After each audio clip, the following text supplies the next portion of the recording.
Ayan, dumating na yung hamster accessory. Ano to, hamster ball. Para doon sa aming alagang hamster. Para hindi lang siya laging nasa cage. Para siya ay pwedeng gumulong-gulong. Wala. I-unbox ko daw. Inutusan pa ako, no? Inutusan ako ng anak ko. Mama, i-unbox mo yan kasi may work pa ako. So, i-unbox ko muna. Maganda naman mag-alaga ng hamster kasi hindi naman siya magulo. Saka hindi siya mabaho. Unlike sa ibang pet, di ba? At meron pa kami isang alaga, guys. Meron kaming rabbit. At ganoon din, ang rabbit ay unang-una tahimik. Hindi mabaho yung poop niya. Andun lang siya sa sa litter box. Tapos napakabait, napakalambing pala ng rabbit, guys. Ngayon ko lang na napakalambing niya. Gusto niyang magpa-hilot sa ulo. Para din siyang tuta.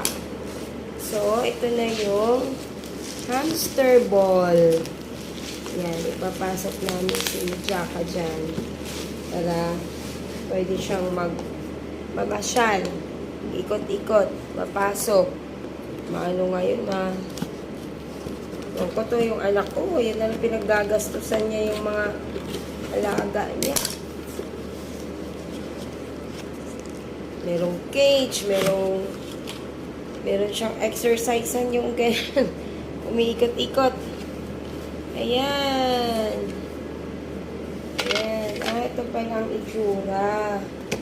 Yung bola na. Hindi ko alam kung defective ito. Hindi. Bakit ganito siya? Ganitong itsura. Ganito. Meron siyang mga screw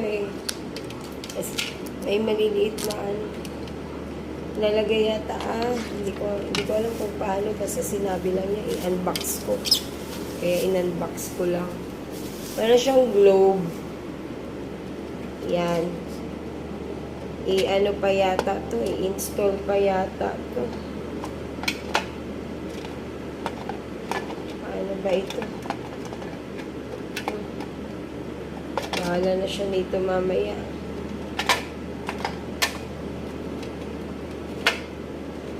Ayan, ganyan siya. Tapos, yan. Tapos ito, nilalak. Yan, nilalak. Tapos, pero bakit may screw? Ayan. Tapos, ipapasok muna yung hamster doon. Tapos, mag-ikot-ikot na siya. At pag namasyal, pwede din siyang dalhin. Pwede na siyang dalhin sa mall. Kasi meron na siyang lagayan. So, okay naman. Hindi naman defective. Di ko alam kung anong seller niya to nabili. Basta sabi niya, i-unbox ko daw. So, okay lang. No defect. Well packed. And that's it. Check ko mamaya kung gagan or matutuwa ba yung hamster niya dito.